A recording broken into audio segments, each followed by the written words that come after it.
우울하거나 불안할 때 어떻게 그 감정에서 벗어날 수 있냐는 팬의 질문에 가수 아이유는 이렇게 대답했습니다. 이 불안한 기분은 절대 영원하지 않고 5분 안에 내가 바꿀 수 있어요. 이 말을 다르게 표현하면 이렇게 말할 수 있습니다. 행복에 이르는 유일한 방법은 나의 의지로 할 수 없는 일에 대한 걱정을 멈추는 것이다. 행복하기 위해 철학을 읽고 배우는 것이 과연 분명한 효과가 있을까요? 그 대답을 얻기 위해서 7,000명을 대상으로 실험을 진행했습니다. 행복해지고 싶으세요? 그렇다면 단 일주일 동안만 스토아 철학자처럼 살아보세요. 실험 대상자 7,000명의 사람들은 매일 책을 읽고 토론하며 일주일 동안 스토아 철학자처럼 살려고 노력했습니다. 연구진은 일주일 후에 참가자들의 행복 수준을 측정했습니다. 그 결과 부정적인 감정이 평균 14% 감소하고 긍정적인 감정이 평균 10% 증가했으며 삶의 만족도가 평균 13% 증가했습니다. 철학을 내 삶에 받아들이는 것만으로도 행복도가 급상승한 것입니다. 그것도 단 일주일 만에 말이죠. 어떻게 이토록 놀라운 결과가 나올 수 있었을까요? 실험 참가자들이 스토아 철학자처럼 일주일 동안 살기 위해서 지켰던 5가지 원칙이 있었습니다. 첫째, 인생에서 일어나는 많은 일을 통제할 수 없다는 점을 인정해라. 둘째, 나의 감정은 세상을 바라보는 관점의 산물이다. 셋째, 모든 사람에게 그러하듯 때때로 나에게 안 좋은 일이 생길 수 있다는 사실을 받아들여라. 넷째, 나는 한 명에 고립된 개인이 아니다. 나를 인류의 일부 또는 자연의 한 부분으로 바라봐라. 다섯째, 내가 가지고 있는 것은 내 것이 아니다. 단순히 누군가가 빌려준 것이며 언젠가는 돌려줘야 한다. 스토아 철학은 무엇보다도 실용성이 돋보이는 철학입니다. 비행기를 놓쳤을 때, 길이 막히는데 앞차가 끼어들었을 때, 무시무시한 병에 걸렸다는 진단을 받았거나 죽음을 앞두었을 때 등 대부분 상황에서 유용합니다. 오늘 소개해드릴 책은 불안을 이기는 철학입니다. 더 이상 불안해하며 인생을 낭비하지 마세요. 인정받지 못할 거라는, 사랑받지 못할 거라는, 성공하지 못할 거라는, 해내지 못할 거라는 막연한 불안과 무기력으로부터 자유로워지시길 바랍니다. 죽음을 인식할 것. 나의 죽음을 자주 생각해 봄으로써 두려움을 없애라. 부정적 시각화를 연습할 때는 다른 사람의 죽음을 생각하는 것뿐만 아니라 내 죽음에 대해서도 생각해 봐야 한다. 스토아 철학자들은 죽음의 가능성과 지상의 할당된 시간을 현실적으로 바라봤다. 그들은 죽음은 통제할 수 없지만 죽음을 어떻게 생각할지는 통제할 수 있다는 걸 깨달았다. 에픽테토스는 이렇게 말했다. 죽음을 피할 수는 없지만 적어도 죽음에 대한 두려움에서는 벗어날 수 있다. 스토아 철학자들은 죽음이라는 현실을 인정함으로써 죽음에 대한 공포에서 벗어났다. 고대 로마에서는 장군이 전투에서 승리하고 영광스럽게 귀환할 때 노예가 동행했다.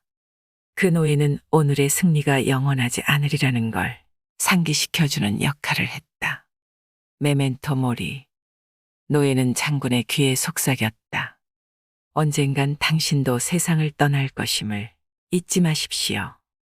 메멘토 모리에 담긴 의도는 자신도 언젠가 죽으리라는 생각에 길들라는 것이다.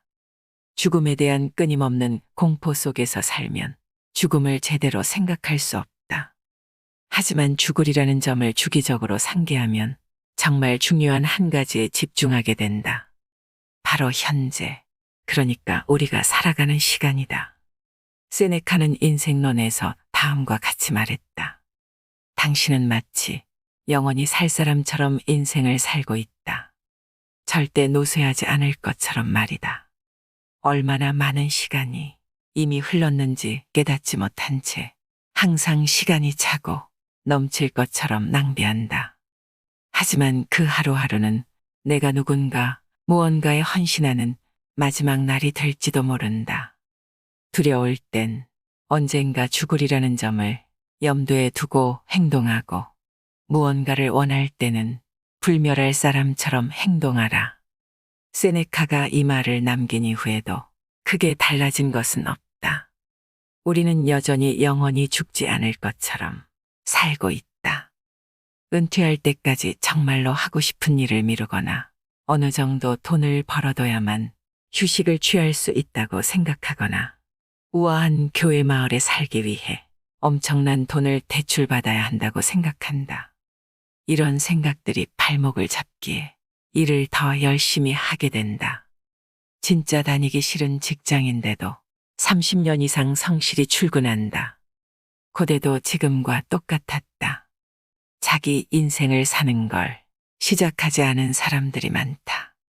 일하느라고, 돈을 버느라고 너무 바쁘다. 언젠가는 일을 멈추고 제대로 쉬면서 호사를 누리겠다고 약속한다. 세네카는 다음과 같은 말로 직구를 날렸다. 당신은 많은 사람에게 이런 말을 들을 것이다. 50살이 되면 은퇴하고 여가를 즐기겠어. 60살이 되면 공직을 내려놓을 거야. 그런데 더 산다는 보장이 있는가? 더 오래 살고 싶다고 생각하겠지만 누가 그렇게 해줄까?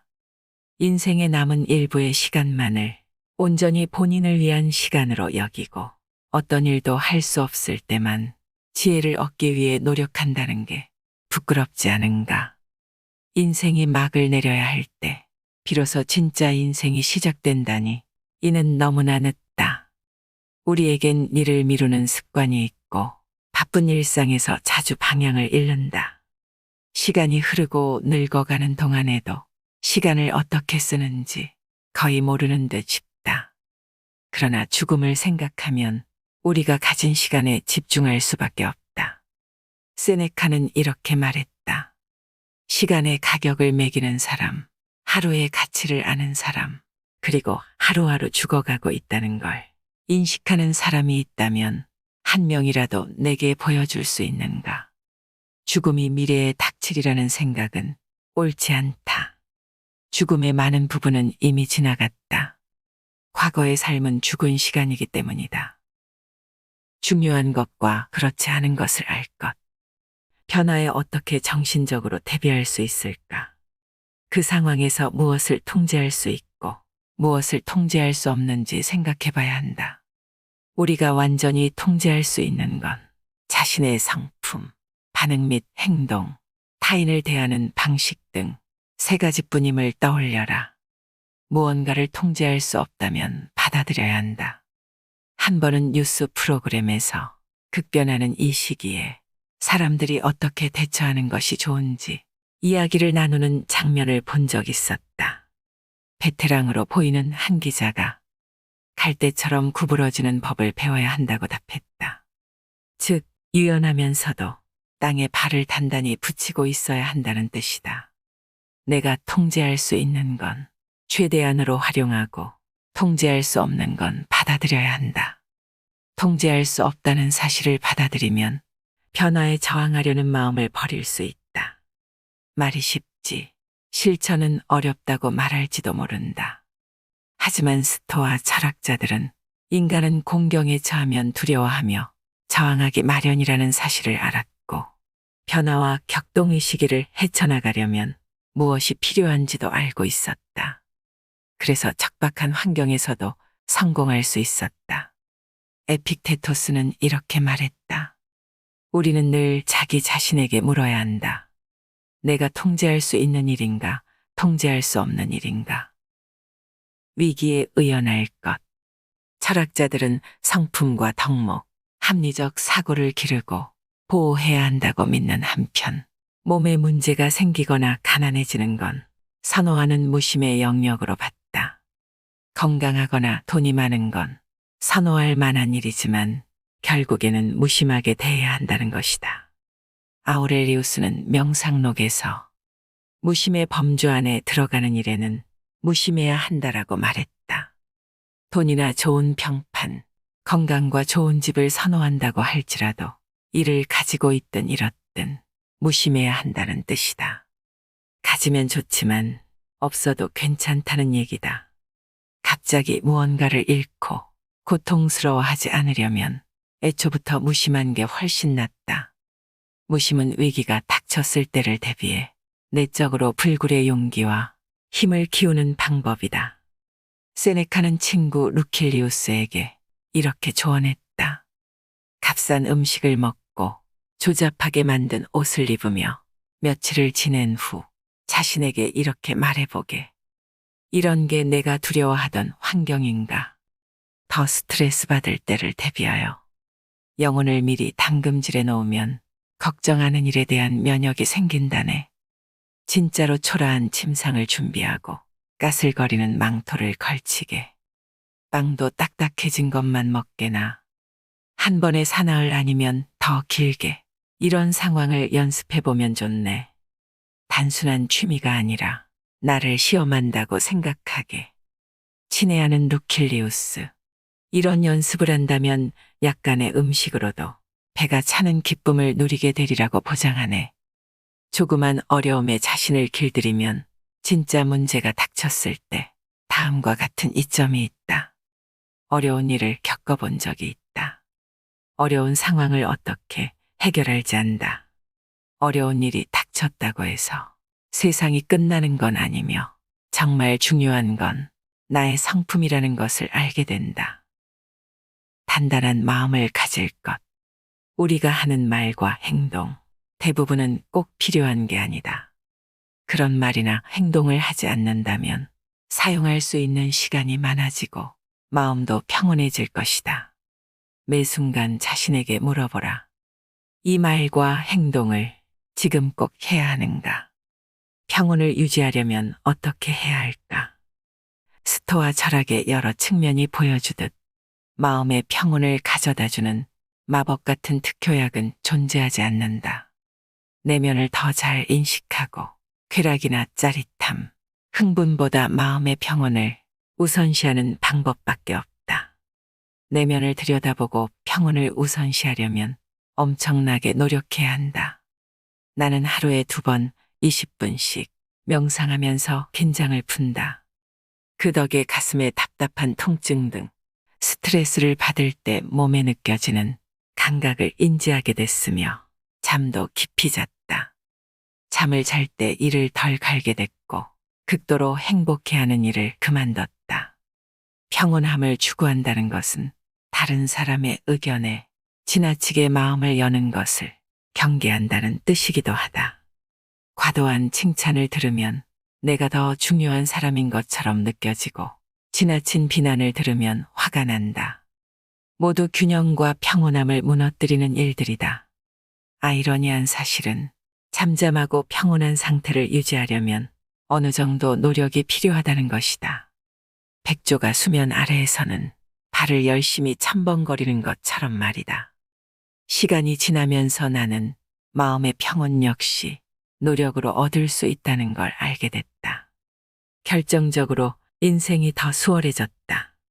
아우렐리우스는 명상록에 이렇게 썼다.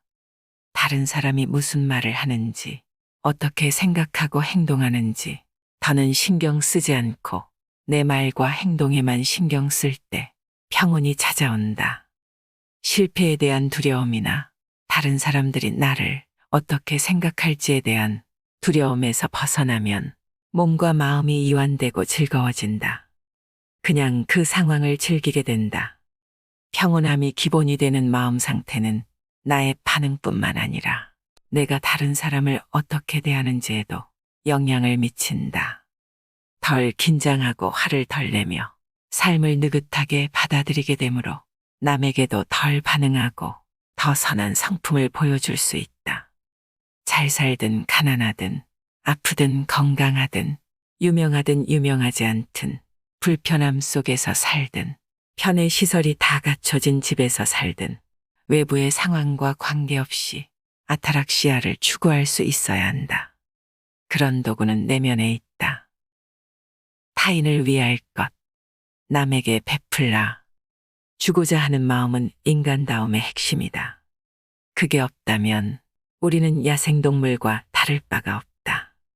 세네카는 선물을 주는 것이 우리에게 자연의 선물을 많이 내려준 신들을 모방하는 방법이라고 봤다. 또 선물을 받는 가장 이상적인 태도는 고마워하는 것이라고 했다. 이런 방식으로 주고받으면 성품과 덕목을 기를 수 있다. 나아가 스토아 철학의 원칙에 따르면 선물을 주는 사람은 그 대가로 아무것도 기대해서는 안 된다. 그러므로 익명으로 선물하는 게 이상적이다. 보상이 있으리라고 예상하고 무언가를 주거나 어떤 일에 대한 대가로 선물을 주는 건 스토아 철학의 본질에 어긋난다. 우리는 다른 사람의 행동이나 반응을 통제할 수 없다. 따라서 선물을 줄 때 상대방이 감사 인사를 하거나 감사하는 행동을 하리라고 기대해서는 안 된다. 그렇다면 주는 방식은 어때야 할까? 세네카는 이렇게 답했다. 받을 때와 같은 방식으로 주어야 한다. 쾌활하게, 빨리, 주저없이 주어야 한다. 손에 붙잡고 있어서 얻는 이득은 전혀 영광스럽지 않다. 전곡을 찌르는 메시지다. 스토아 철학에 따르면 성품은 내가 통제할 수 있다. 인생은 가혹하고 예측하기 어려우므로 우리는 최선을 다해 성품을 빚고 유지해 나가야 한다. 스토아 철학자들에게 선한 성품이란 용기와 절제, 지혜 그리고 정의라는 네 가지 덕목을 기르는 것이었다. 그래서 선한 사람이 되는 것이 스토아 철학 여정의 목표에 포함됐다. 하지만 타인이 선한 사람이 되도록 그를 바꾸려는 생각은 버려야 한다. 아우렐리우스는 다음을 자신에게 상기시키며 성품이 좋지 않은 사람을 인내하는 법을 배웠다. 아침에 일어나면 우선 자신에게 이렇게 말하라. 오늘 나는 다른 사람의 일에 참견하기를 좋아하는 사람, 은혜를 모르는 사람, 오만한 사람, 교활한 사람, 잘 속이는 사람, 시기심이 많은 사람, 이기적인 사람들을 만나게 될 것이다. 이 사람들이 그렇게 행동하는 것은 선과 악을 구분할 수 없기 때문이다. 그러나 나는 선의 본질은 아름다운 것이고 악의 본질은 추한 것임을 알고 있으며 악을 행하는 사람들의 본성도 나의 본성과 같고 그들 역시 나의 형제라는 사실을 알고 있다. 그러므로 나는 그들 중 누구한테서도 해를 입을 수 없으며 누구도 나를 저열한 사람으로 만들 수 없다. 나는 나의 형제인 그들에게 화를 낼 수 없으며 또한 그들을 미워할 수도 없다. 우리는 두 손이나 두 발, 두 눈 또는 윗니와 아랫니처럼 서로 협력하도록 태어났기 때문이다. 서로 반목하고 등을 돌리는 건 자연의 섭리에 어긋나는 일이다. 에픽테토스는 아름다운 철제 등잔을 훔친 도둑을 예로 들었다. 등잔을 잃어버린 이유는 내가 도둑보다 경계심이 적었기 때문이다. 하지만 그는 등잔값을 치렀다.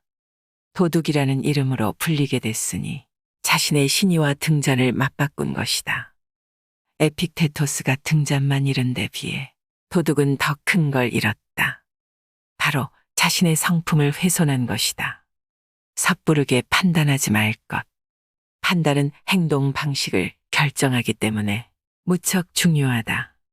이성을 사용하면 감정의 흐름을 어느 정도 통제할 수 있다. 우리는 하루에 6만 가지 이상의 생각을 하는데 훌륭한 것도 있지만 그중 대부분은 쓸모가 없다. 그러므로 행동하기 전에 이성을 사용하여 생각을 분류해야 한다. 우리는 종종 다가오는 상사와의 회의처럼 부담이 되고 걱정스러운 일을 계속 생각하지만 그런다고 해서 실제 회의의 방향을 바꿀 수 있는 건 아니다. 준비만이 그 방향을 바꿀 수 있다. 어떤 일을 머릿속에서 떨쳐내지 못하고 집착하면 우리의 생각은 정크푸드처럼 되어버린다. 몸에 좋지 않고 영양이 부족하며 이를 완수하는 데 필요한 에너지를 공급하지 못하는 게 정크푸드 아닌가. 되도록 정크푸드를 줄이는 게 좋은 것처럼 쓸모없는 생각은 최대한 줄이는 게 좋다. 에픽테토스는 다음과 같은 명언을 남겼다. 당신에게 어떤 일이 일어났느냐는 중요하지 않다. 진정으로 중요한 건 그 일에 어떻게 반응하느냐다. 스토아 철학자들은 이성적인 사고 능력을 아주 중요하게 생각했다. 인간은 이성적으로 사고하는 능력을 타고나며 그 능력을 사용하면 너무 들뜨거나 잘못된 감정 상태에서 벗어날 수 있다. 어떤 기준으로 판단해야 하는가? 주관적인 판단을 넘어 사물의 진리를 바라보려는 자세는 현실을 살아가는데 꼭 필요하다. 아우렐리우스는 이렇게 말했다. 우리가 듣는 모든 말은 사실이 아니라 의견이다. 우리가 보는 모든 것은 관점이지 진실이 아니다. 깨어나라. 환상을 현실로, 꿈을 사실로 바꿀 준비가 됐다면 내가 원하던 모든 걸 찾을 것이다. 마침내 삶이 의미 있고 인생이 아름다워질 것이다. 감정의 동요를 줄이는 법. 인간은 서로를 돕기 위해 태어났다. 분노는 서로를 망치는 길이다. 선을 행하면 낯선 사람까지도 돕지만 분노하면 내가 아끼는 친구들까지도 공격하게 된다. 서로 돕는다는 건 다른 사람을 위해 자신을 희생할 준비가 돼 있음을 의미하고, 분노한다는 건 다른 사람까지 위험에 빠뜨린다는 걸 의미한다. 누군가가 나를 화나게 하면 어떻게 해야 할까? 정말 간단하다. 세네카의 말을 빌리자면 이렇다. 우리는 악한 사람들 사이에서 살아가는 악한 사람들이다. 이 사실에 차분히 반응하는 유일한 방법은 서로를 너그럽게 대하기로 합의하는 것이다. 우리는 모두 무기를 내려놓고 서로를 너그럽게 대해야 하며 애초에 분노해서는 안 된다. 오늘날 우리가 살아가는 세계에서는 모든 일이 너무 빨리 부정적으로 전개되고 냉정함을 찾아보기가 어렵다. 이런 분노의 인큐베이터 속에서 살아가는 우리는 어느 때보다 느긋해야 한다. 화를 내지 않는 가장 좋은 방법은 화를 내게 하는 미끼에 낚이지 않음으로써 애초에 화를 저지하는 것이다. 일단 분노에 휩싸이면 건강한 마음 상태로 되돌아가기가 어렵다. 마음이 불타올라도 된다고 허락하고 자유의지에 화를 낼 권한을 주면 이성이 힘을 발휘하지 못하게 된다. 그러고 나면 내가 허용하는 정도가 아니라 자기 멋대로 원하는 만큼 화를 내게 된다. 반복해서 말하지만 적은 반드시 마주해야 하며 국경선 가장 바깥쪽에서 퇴치해야 한다. 적들이 성문을 뚫고 도시에 진입하면 포로들이 기세등등해질 것이기 때문이다. 세네카는 너무 예민하거나 응석바지로 자랐거나 과잉보호를 받은 사람은 빠르게 화가 날 수 있다고 생각했다. 화를 낼 만한 자격이 있다는 느낌을 과도하게 발달시켜 왔거나 지나치게 떠받들어졌거나 편안한 느낌에 너무나 익숙하기 때문이다. 충분히 단련돼 있지 않기 때문에 많은 일을 견디기 힘든 것이다. 스토아 철학자들은 근본적으로 회복 탄력성을 기르라고 주장했다. 회복 탄력성을 갖춘 사람은 부당한 일에 처하더라도 분노하거나 마음 졸이지 않고 그 상황을 어떻게 헤쳐나갈 수 있을지를 생각한다. 꼭 다른 사람에게 분노를 내뿜어야 하는 건 아니며, 분노할 때 느껴지는 감각을 인생의 변화가 필요하다는 신호로 바라볼 수 있다. 그러면 분노는 직관으로 변한다. 분노를 느낄 수는 있지만 그럴 때면 세네카가 추천한 기법을 사용해보자. 반응하지 않고 기다리는 것이다. 처음에 받은 강력한 느낌을 이성적인 마음에 차분한 햇빛 아래 비춰보면 왜 불만족스럽고 좌절하는지, 어떤 변화가 필요한지에 대한 단서를 발견할 수 있다. 내가 의롭다는 생각은 위험하다. 분노에는 의로움이라는 요소가 담겨 있다. 그리고 이것이 분노라는 감정에 불을 붙이기 쉽다. 내가 의롭다고 생각하면 다른 사람에게 내가 맞고 너는 틀렸다는 사실을 증명하는 게 중요해지기 때문이다. 다른 사람이 틀렸다는 사실이 분노를 정당화하는 이유가 될 수는 있겠지만 상대방 역시 자기가 맞고 당신이 틀렸다고 생각할 것이다. 각자의 관점에서 바라보면 행동을 정당화할 이유는 언제나 존재한다. 정말 나쁜 사람일지라도 자기 자신을 나쁜 사람이라고 생각하진 않는다. 그들에게 잘못됐다고 말해봐도 생각을 바꿀 확률은 낮으며 오히려 방어적인 태도를 보일 것이다. 양 당사자가 절대 지지 않겠다고 나서면 교착 상태에 빠진다. 아우렐리우스는 이렇게 조언했다. 그들이 옳은 행위를 한다면 내가 불평할 이유가 없다. 옳지 않은 행위를 한다고 할지라도 분명 일부러 그런 건 아닐 것이다. 소크라테스는 고의로 진실을 부정하는 사람은 없다라고 말했다. 그렇게 옳지 않은 행동을 한 사람들은 누군가가 자신을 향해 정의롭지 않고 고마움을 모르며 비열하고 이웃을 화나게 했다고 비난하면 기분 나빠한다. 자신이 잘못했다는 것을 알지 못하기 때문이다. 아우렐리우스는 나를 화나게 한 사람을 악마라고 부르는 건 소용이 없다고 강조했다.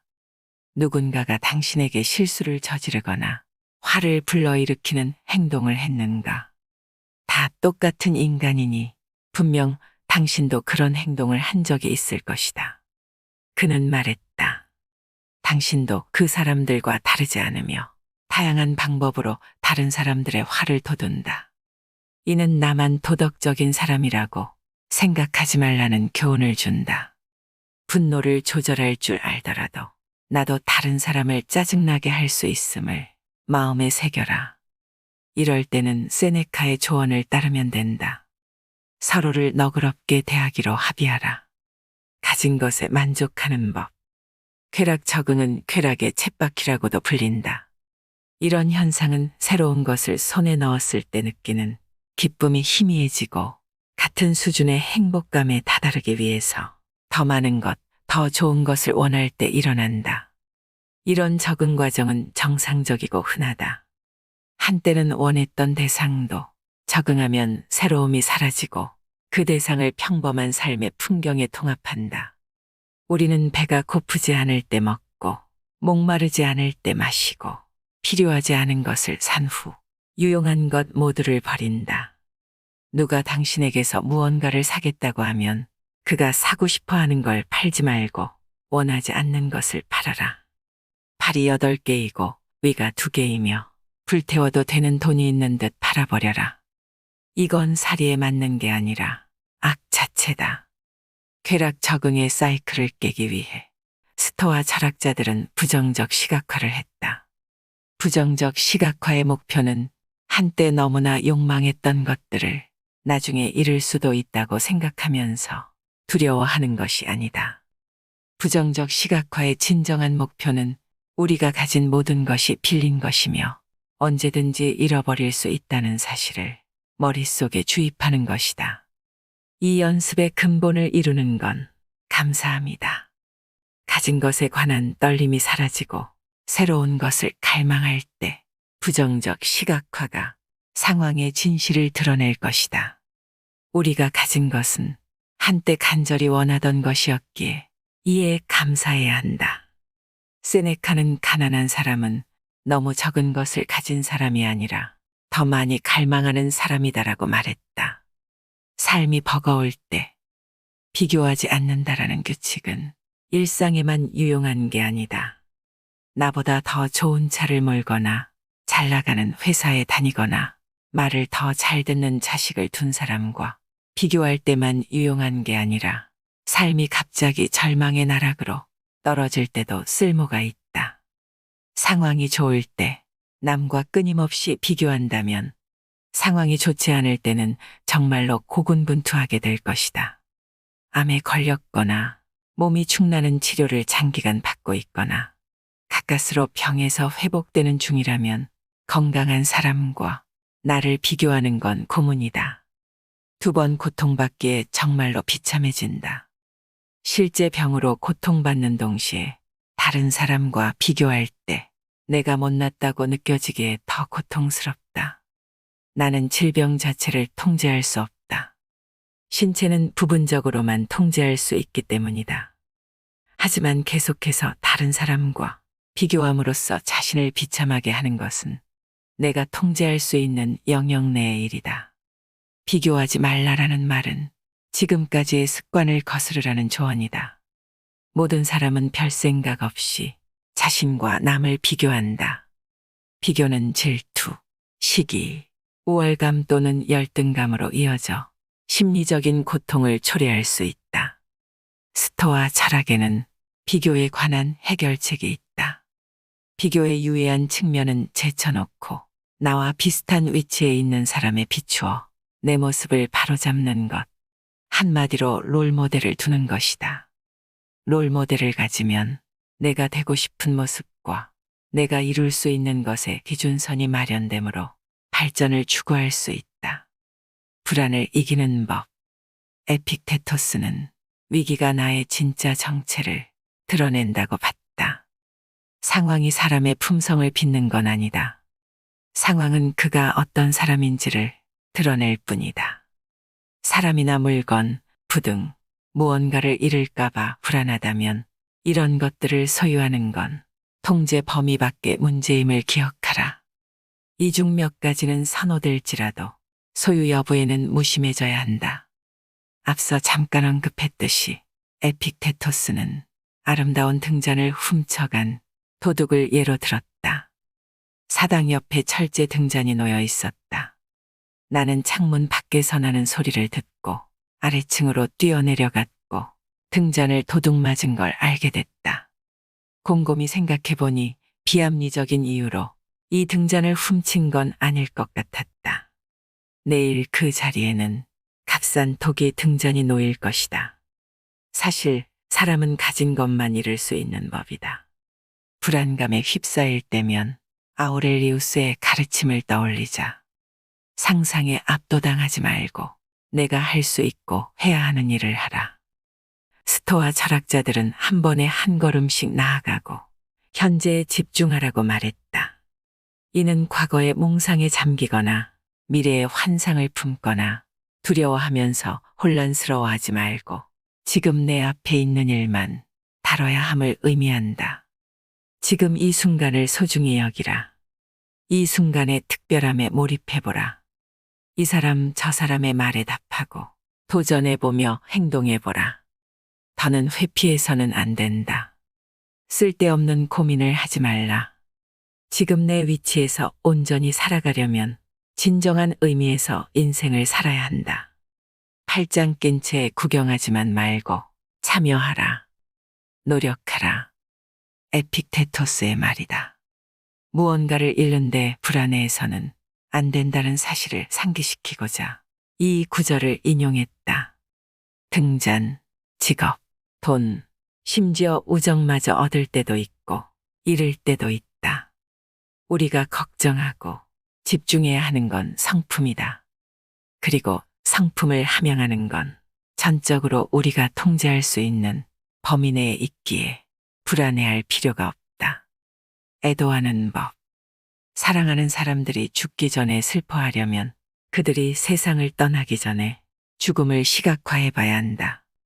장례식을 상상하고 머릿속으로 추도사를 건네는 연습을 해보라. 추도사를 건네는 걸 머릿속으로 상상함으로써 또는 일기장에 메모함으로써 내가 애도하는 사람의 위대하고 긍정적인 특성을 기억하게 될 것이다. 그 사람을 살아있을 때 만날 수 있다는 게 얼마나 설레고 멋진 일인가. 그 사람의 독특함과 그와의 관계에 다시금 감사함을 느끼게 될 것이다. 사랑하는 사람들이 살아있는 동안 그들의 죽음을 애도하면 내가 감사할 수 있을 때 그들의 존재에 감사를 표할 수 있다. 하고 싶은 말이 있다면 마음속에 묵혀두지 말고 전해야 한다. 친구나 가족 관계에 소홀하지 말고 그들과의 시간을 적절하게 즐겨라. 친구나 자녀와 시간을 보내면서 스마트폰에 정신이 팔려 있으면 안 된다. 에픽테토스는 친구들이 세상을 떠나서뿐만이 아니라 친구들과 다퉈서 또는 상황이 변해서 우정을 잃을 수도 있다고 말했다. 그러므로 지금 주변에 있는 사람들과의 시간을 최대한 활용해야 한다. 또 우리에게 주어진 삶에 감사해야 한다. 친구들이 갑자기 죽거나 나이가 들기도 전에 세상을 떠날 수 있는 것처럼 나도 언제든 죽을 수 있다. 우리가 즐기는 모든 것에는 끝이 있음을 예상해야 한다. 아주 먼 훗날까지 기다렸다가 세상과 세상에 있는 모든 것을 즐기고 싶진 않을 것이다. 우리는 수많은 장례식에 다녀오고서도 실제로는 죽음을 생각하지 않는다. 얼마나 많은 사람이 제명을 다하지 못하고 죽었는가. 우리는 아들이 성년이 되고 군에 입대하고 아버지의 재산을 물려받는 일만을 생각한다. 얼마나 많은 부자가 바로 우리 눈앞에서 빈곤으로 추락했는지 생각해보라. 우리의 재물도 그들과 같은 위험에 노출됐다고 생각해 본 적이 있는가? 그런 생각을 해본 적이 없기에 불행이 닥치면 충격을 받고 무너지는 것이다. 스토아 철학자들은 말한다. 죽음은 좋지도 나쁘지도 않다. 죽음 자체로는 좋은 일도 나쁜 일도 될 수 없다. 죽음은 가치 중립적이고 결국 좋은 것도 나쁜 것도 아니기에 행운도 불운도 가져다 주지 않는다. 좋은 일이든 나쁜 일이든 각자의 의미로 공을 들여야 하기 때문이다. 에피쿠로스의 가르침이 메아리치는 듯하다. 죽음은 걱정거리가 되지 않는다. 내가 존재하는 한 죽음은 존재하지 않기 때문이다. 그리고 죽음이 닥치면 나는 더는 존재하지 않는다. 잘 죽는 법. 세네카는 루킬리우스에게 보내는 편지에서 죽음에 대한 두려움을 극복하는 방법을 알려줬다. 바로 누군가가 죽는 장면을 리허설하는 것이다. 그는 이렇게 말했다. 만족스럽게 삶을 마무리하는 모습을 상상하며 죽는 예행 연습을 해보게. 많은 이는 삶을 놓아주려고 하지 않고 삶에 집착하네. 급류에 휩쓸려 내려가는 순간에도 가시덤불이나 뾰족한 바위를 붙잡고 매달리는 거지. 대부분 사람은 죽음에 대한 두려움과 삶의 고단함 사이를 왔다 갔다 하면서 살아간다네.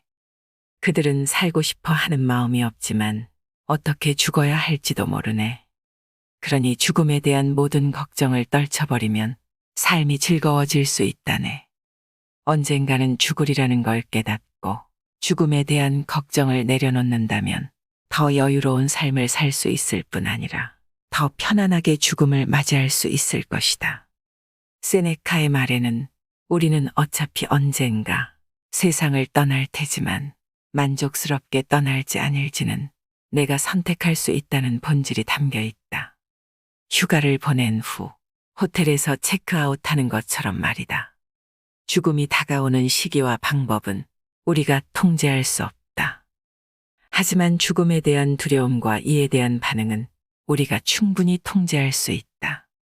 인생에서 한 바퀴를 돌면 제자리로 돌아온다.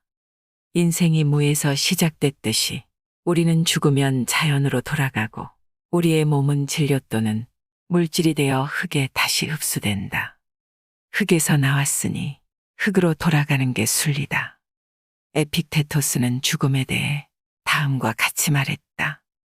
나를 구성하는 부분은 변화하여 우주 일부로 줄어들고 다시 우주의 또 다른 일부로 변화할 것이다. 이 과정은 계속된다. 명랑하게 죽음을 받아들여라.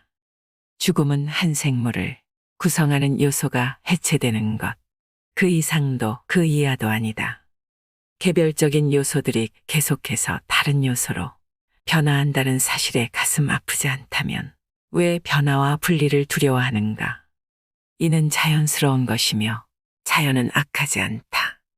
죽음은 스토아 철학을 구성하는 중심 원리다. 스토아 철학자들은 언제나 죽음을 염두에 뒀다.